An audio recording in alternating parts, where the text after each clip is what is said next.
सुंदरवन जंगल में टूनी चिड़िया रहती थी जिसका कोई दोस्त नहीं था। इसीलिए वो अक्सर पानी के किनारे बैठा करती थी क्योंकि उसे यहाँ बैठना बहुत अच्छा लगता था। चिड़िया का अपना एक प्यारा सा घर भी था जिसमें वो रहा करती थी। इस जंगल में मेरा कोई दोस्त भी नहीं है। मुझे अकेले ही इस घर में रहना पड़ता है। मुझे तो बहुत ही बुरा लगता है। बारिश के दिन होने के कारण जंगल में भी बारिश आने लगती है और चिड़िया के घर के बाहर भी बारिश शुरू हो गई थी। बारिश में ही कोई टूनी के घर का दरवाजा खटखटाता है। तभी चिड़िया छाता लेकर बाहर निकलती है तो उसके घर के बाहर कालू कौवा आया था। चिड़िया, जंगल में बहुत तेज बारिश हो रही है और मेरा घर इस तेज बारिश की वजह से टूट गया है। तुम्हारे घर में तो कोई भी नहीं रहता, तुम अकेले ही रहती हो। क्या मैं तुम्हारे घर में रह सकता हूँ? देखो मैं कितना भीग गया हूँ। तभी टूनी चिड़िया कालू कौवे को अपने घर में रख लेती है।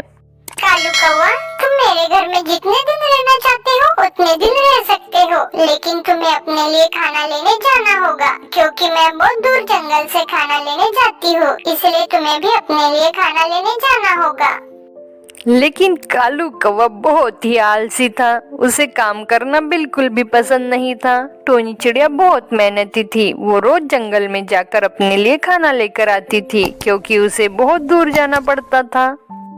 इधर कालू कौवा टूनी चिड़िया का इंतजार करता रहता था और जैसे ही टूनी चिड़िया घर खाना लेकर आती तो उसका सारा खाना खा लेता था।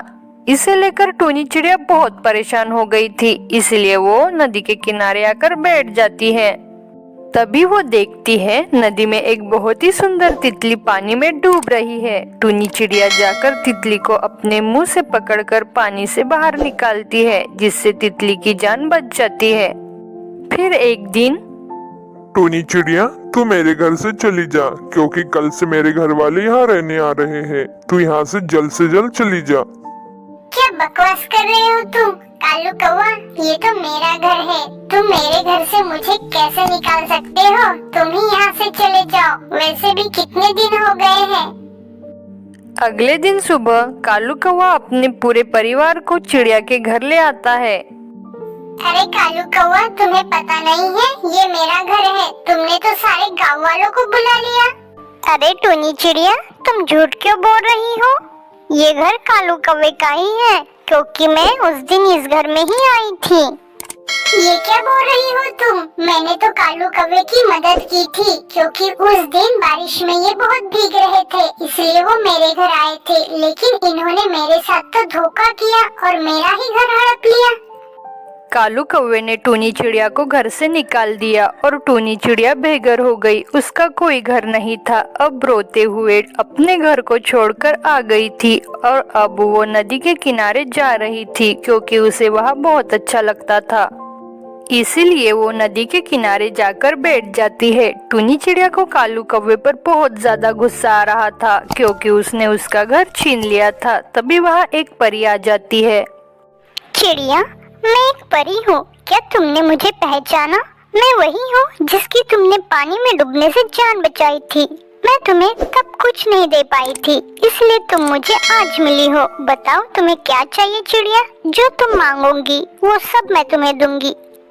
तभी चिड़िया रोकर बोली, परी जी, मेरा घर उस कालू कौवे ने मुझसे छीन लिया। मैंने तो उसकी सिर्फ मदद की थी, लेकिन उसने मेरे साथ धोखा कर दिया। टूनी चिड़िया, तुम बहुत ही अच्छी हो। तुम सबकी मदद करती हो, इसीलिए मैं तुम्हारी भी अच्छी मदद कर दूंगी। मैं तुम्हारे लिए एक प्यारा सा घर जरूर तैयार कर दूंगी। परी टूनी चिड़िया के लिए एक जादुई सेब का घर तैयार कर देती है और वो सेब का घर देखने में बहुत ही सुंदर था और टूनी चिड़िया को वो सेब घर बहुत पसंद आया था। अब टूनी चिड़िया उस घर के अंदर खुशी खुशी से रहने लगती है। तो बच्चों, कैसे हो? अगर आपको हमारी कहानी पसंद आई हो तो प्लीज एक लाइक जरूर करो और ऐसी कहानी देखने के लिए हमारे चैनल को जरूर सब्सक्राइब करो। और आपको कहानी कैसी लगी नीचे कमेंट में बताओ। पूरी वीडियो देखने के लिए आपका बहुत बहुत धन्यवाद।